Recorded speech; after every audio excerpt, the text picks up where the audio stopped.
I know this type of video isn't what I usually do, but I want to focus on some new content, so I've decided to make a video about some TTRPG horror stories. Hopefully it does well.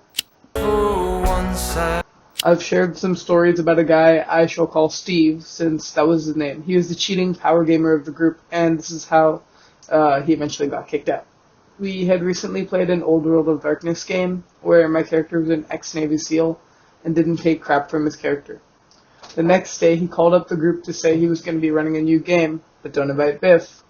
He was acting immature last night. My real friend said that if I wasn't invited, they wouldn't be playing. Further, they wouldn't be inviting him to play with us. After that, the games went so much better.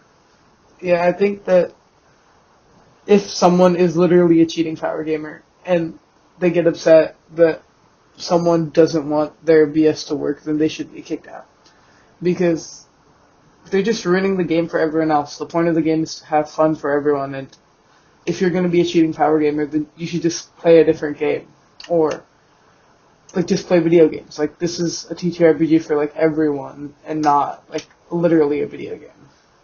Just play a video game if you want to be overpowered, basically. This one is pretty short, and not as bad as most topics, but I thought this was worth sharing. For context, I was gathered with some friends back in 2017. Never played D&D before, but one of our friends offered to do effectively a one-shot, and this would be my first time playing. Anyways, I looked through the player's handbook and wanted to make a half-orc paladin. One of my friends said that was a really weird choice for a character. All the while, I was staring at the picture in the player's handbook of a half-orc paladin. This wasn't at all a red flag, I just thought it was an interesting note. So we played the first 2-hour session, and to be honest, it was really fun. I played my half-orc paladin as someone who's full of energy and devotion, but wasn't the smartest person. Even physically role-playing IRL of me towering over another character asking if they worked with the good one, as much as my character could understand. We were going to play another 2-hour session to finish the one-shot, and I was excited because I was hoping to engage in combat and do some shenanigans with my character, like throwing another character as an attack. Well, instead, we spent the entire session doing absolutely nothing because another player wanted to roleplay haggling with the DM for basic gear. 2 hours of this, and all I really did was make some great dice towers with the dice I got. No combat, and we didn't even leave the town. 2 hours of making dice tower, goddamn. Yeah, I got so bored in one of my campaigns that I had to, I was the DM, I was the player, but we spent a lot of time arguing over basic rules, so me and my friend, kept rolling dice, and trying to guess what each other got. It was, that really boring. Let's continue. So, initially, this turned me off from role-playing games. About a year later, I did end up getting the player's handbook at a bookstore and gave it a second chance. And yeah, did have a lot more fun, and even was a DM myself. One thing I learned is to have a rule that all basic gear would just go for the prices listed in the player's handbook. No haggling or debating for items that have hard prices. Yeah, I mean, I had a DM that would randomly change the values of gold and silver, so that way 8 gold could buy you a house in the country, but 3 gold would buy you beer. Beer isn't worth half the price of a house. This just yeah. At least the OP did get back into D&D after a year later from the one shot. But yeah, I think one shots are a great way to start off the campaign, but if you spend half the one shot arguing over a basic rule, then it's gonna end up bad for a lot of the actual players.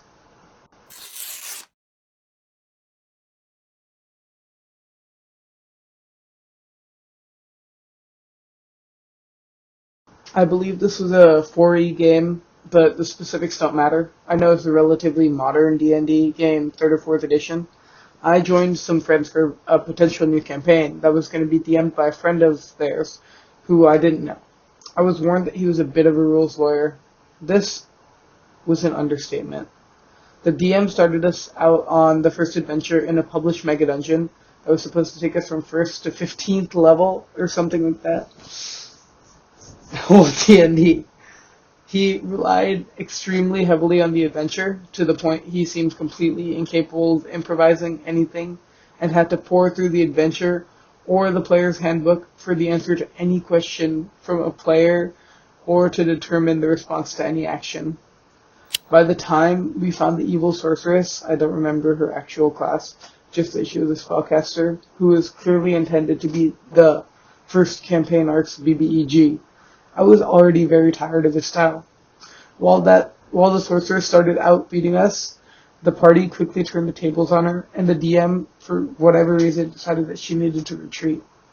So he had her do a double move, 60 feet away from the party, as her full action for the round, and we peppered her with spells and arrows.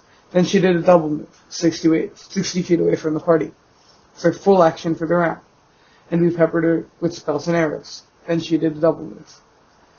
This went on for a real-life hour. He would not fudge the rules to let her get away. He would not make her surrender, and he would not have her go down in a blaze of glory, just 60 feet every round. Finally, we dealt enough damage to take her down. Again, he would not fudge it to keep her alive, so his BBEG died in the first session, I'm certain long before she was supposed to. I wonder if he had the flexibility to replace her with another NPC, or if he just short-circuited and abandoned the adventure. I don't know, because I didn't go to another session. No D&D is better than bad D&D. I feel like, yeah, if the DM is completely just reading from the book and not improvising, that's not going to be good. Like, you have to improvise with the BBEG, like, swap it out for something, like, make it teleport away from some minion or whatever. Like, just get the BBEG, like, away from the party and make sure it doesn't die in the first session. You can change the rules. You are the DM. You don't have to follow the books. You don't have to make it move 60 feet. You can just, like, make it teleport away, make it exit, give it, like a scary warning to the players, and then go after, like, in the beginning, he said that, people were kind of beat by the BBEG in the beginning, but, like, as the thing went on, they just started to overwhelm the BBEG. After the beginning part, when the BBEG overwhelmed the players, you could just leave after that instead of, like, after the players started fighting back, you could just make the BBEG leave, give a warning to the other players, like, uh-oh, this is gonna be the next boss. Like, yeah. But I think the player was definitely right in leaving the campaign, because no D&D is always better than bad D&D.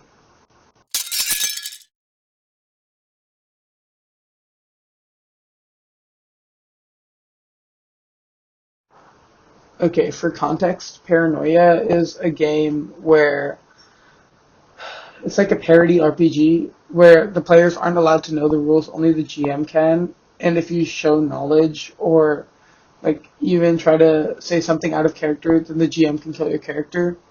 You can get around it by not making it obvious, but you can't say, I saw that in the rule book. I already knew that. Like, yeah.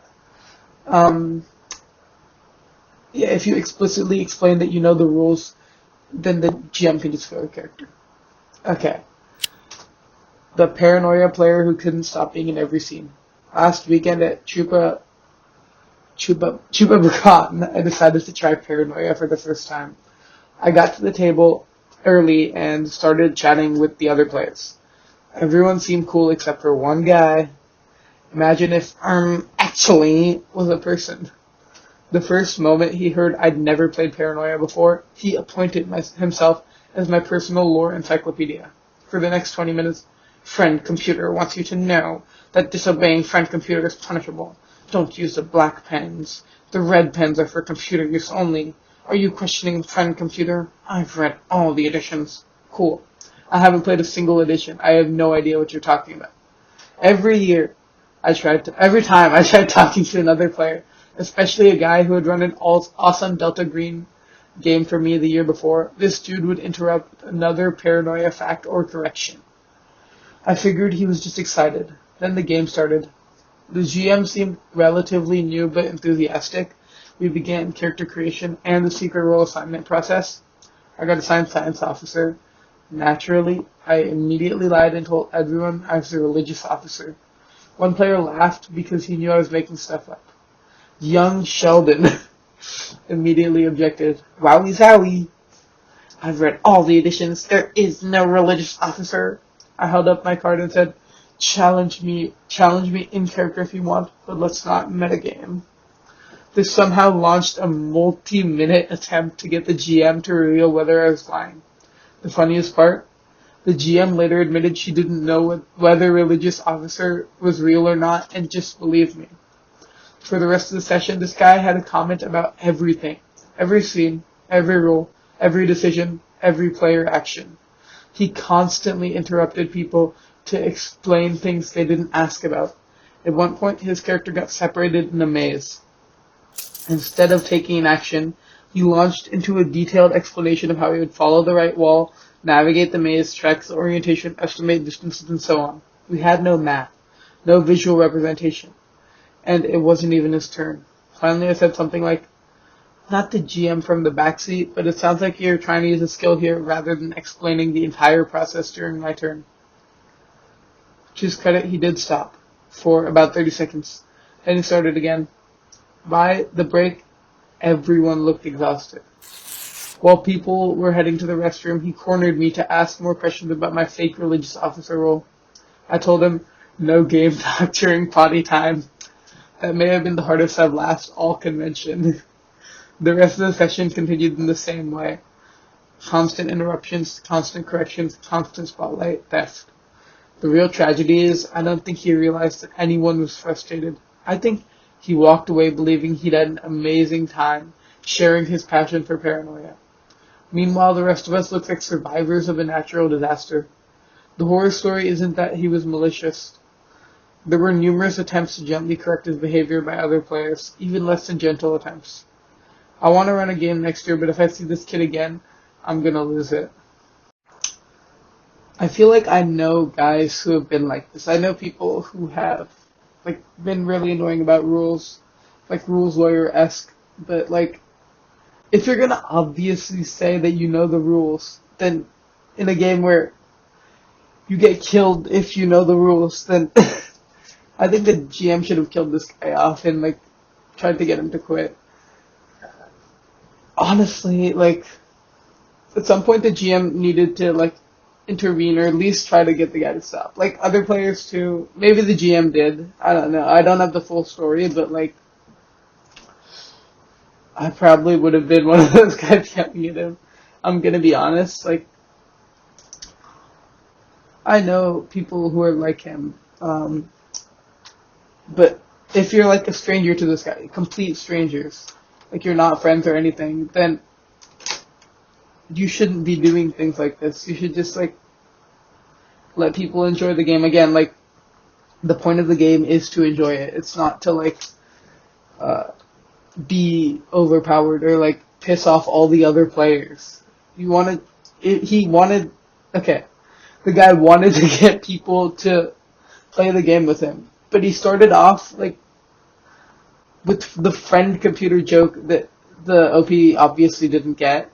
He started annoying the OP about his fake religious officer rule, and he kept interrupting. Young Sheldon, oh my god. I feel this is just sad because he wants to get people into paranoia, but he's actively stopping people from engaging with the game.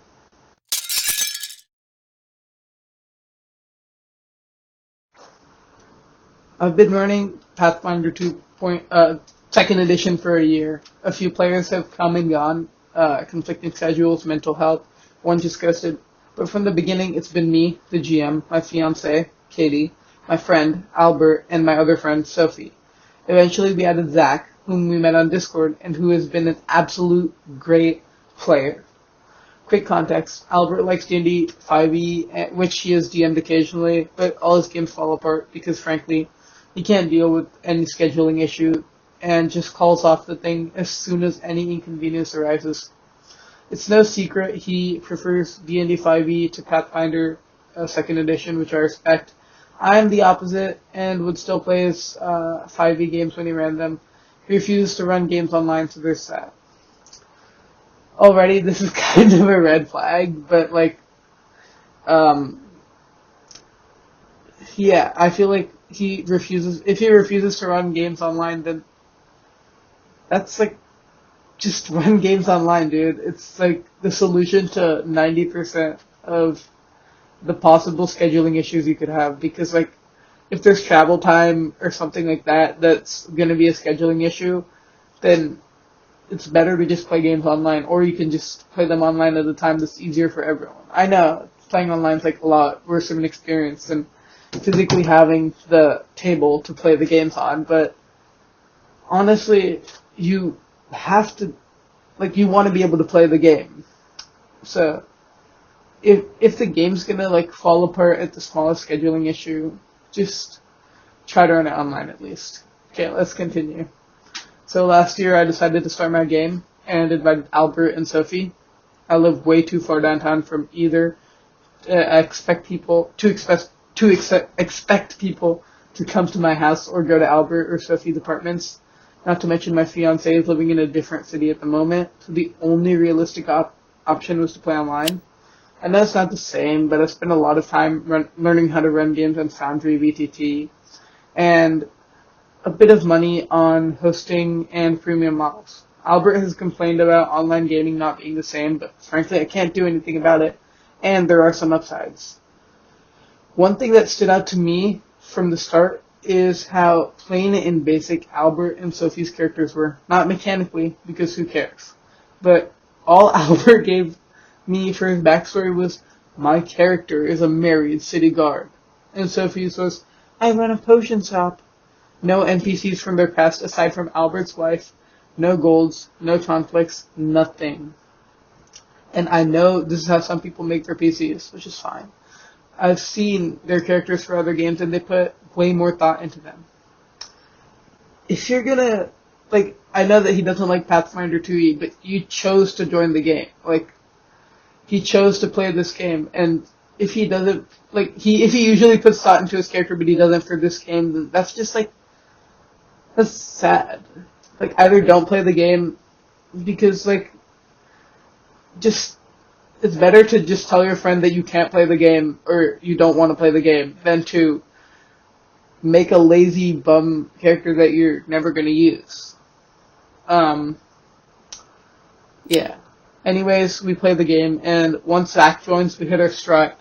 I start adding bits and pieces to the game from their backstories, adding mystery, linking their personal stuff to the overarching narrative, all that. But Albert and Sophie were just there. They didn't engage with NPCs or other players. They didn't make decisions. I made up a long-lost brother of Albert's, and he went, okay. The GM sounds like they're really good. They're trying to help out the other players. They're trying to make the game interesting for everyone, but okay, Albert, you can roleplay. You've roleplayed for other games before. You made characters with good backstories. Why are you doing this, Albert? Well, Sophie too.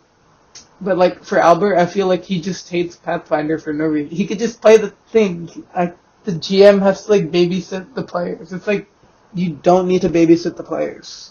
These are grown adults. Just play the game or don't play the game, Albert. To be brutally honest, the sessions when both Albert and Sophie were missing, which were quite a few, way more than Katie, who works as a nurse with chaotic shifts, and Zach hasn't missed a single one, were the best. No awkward silences where Katie and Zach tried to give Albert or Sophie the spotlight. No Albert getting pissy because I wouldn't let him do something that his character wouldn't be able to do. No decision making where 50% of the party just sat in silence. Sophie's birthday was on the first Saturday of June, and Zach told me he wouldn't be able to make it either. So I set the first session of June for the 13th yesterday, when Zach told me on the 19th of May, 26 days in advance. The date was pinned on both our Discord server and our WhatsApp group chat. So yesterday arrives, and I ask everyone if they're ready for the game. Less than 4 hours before the session was supposed to start, both Albert and Sophie told me that they forgot we had a session and they made plans. The sessions have always been on Saturday at 4 p.m., so it wasn't a matter of tracking a changing schedule. That was the last straw. I can forgive someone for forgetting a session once, but the fact that they didn't tell me in advance, the fact that the session of the previous week was canceled specifically because of Sophie, and she didn't remember, their disinterest in the game, and the fact that they didn't even apologize too much. I told them that I was burned out and kicked them out of the group chat and the Discord server. They have not reached out. TLDR, players who showed little to no interest in the game forgot our weekly session. I kicked them out. Am I the asshole? Okay. The answer is pretty obvious. It's a no. Okay? They had the scheduling thing earlier. Like, they knew when the thing started, and they decided not to show up anyway with, like, short notice. I mean, I feel like it's more of Albert not doing the right things, because Albert's the, like, main problem player, but Sophie's also a problem player. Like, Sophie also, like, she's also part of the problem because she's, like, skipping sessions, but I think Albert's, like, the main problem here. He doesn't show up. He's being lazy. Like, even when he has a spotlight, he doesn't want to do that much. He's trying to do something his character isn't able to do. Splitting the party for decision making. Not showing up to sessions. I don't see why he should be a part of the campaign. I feel like it's your campaign. You're the DM. He's definitely a problem player, and so Sophie. You should kick them out. You're not the asshole. Yeah, guys, thank you for watching the video so far. This is Green Coconut, signing out.